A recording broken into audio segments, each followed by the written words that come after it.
Me sfidave të përditshme dhe konkurrencës së pandershme nga importet, fermerët shqiptar vijojnë të mbajnë gjallë traditën dhe ekonominë vendase përmes pasionit dhe përkushtimit. Një prej tyre është Zahonela, një blegtor nga Drashovica, që prej më shumë se 5 vitesh është përkushtuar rritjes së pulave të detit dhe prodhimit të mishit bio. Në një kohë kur shumë të rinj largohen nga vendi në kërkim të kushteve më të mira jetese, Zahonela i ka zgjedhur të qëndrojë dhe të kontribuojë në zhvillimin rural, duke ndërtuar hap pas hapi një fermë që mbështetet mbi parimet e bujqësisë dhe blegtorisë natyrore. Çdo ditë ai është në fushë duke u kujdesur për kafshët dhe duke garantuar cilësinë e produktit që ofron.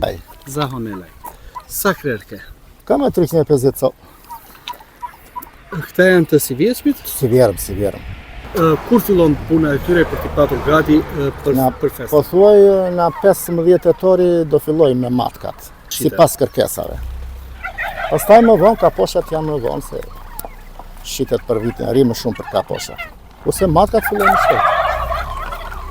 E justifikoni mundi duhet sa kohë të ha kjo? Ne vemi të paktën 6 muaj me ta.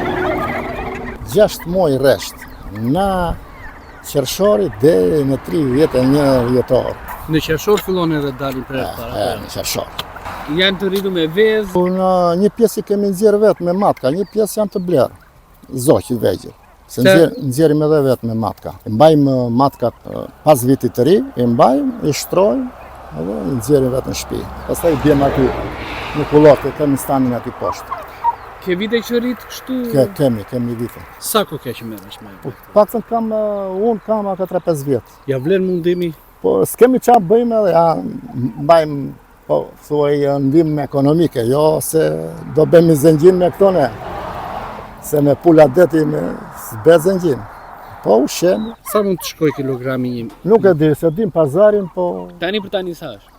Nuk e di, më duket se 12 është matka dhe 10 kaposhi. Nuk kemi shitur deri sot. Megjithatë, sfidat nuk mungojnë. Një nga shqetësimet më të mëdha për të dhe fermerët e tjerë është konkurenca nga importi, sidomos nga vendet fqinje si Greqia. Sipas Nelaj, produktet që hyn shpesh janë më të lira, por jo gjithmonë cilësore dhe kjo ndikon negativisht tek tregu vendas dhe mbi jetesa e fermerit shqiptar. Ju penalizon kur futen në... Po, patjetër.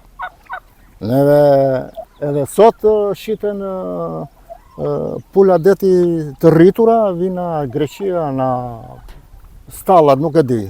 Shiten me një vlerë shumë të vogël. I marrin se ja mund të jenë kaq, që unë kam 5 muaj që po i mbaj, edhe me zi jam bërë aqet. Kështu përkundër vështirësive, Zahonela nuk e ka humbur besimin dhe kërkon më shumë mbështetje nga institucionet. Ai apelon për politika më të forta mbrojtëse për produktet vendase dhe subvencione që do ta ndihmonin ato dhe shumë fermerë të tjerë të vazhdojnë aktivitetin e tyre në mënyrë të qëndrueshme.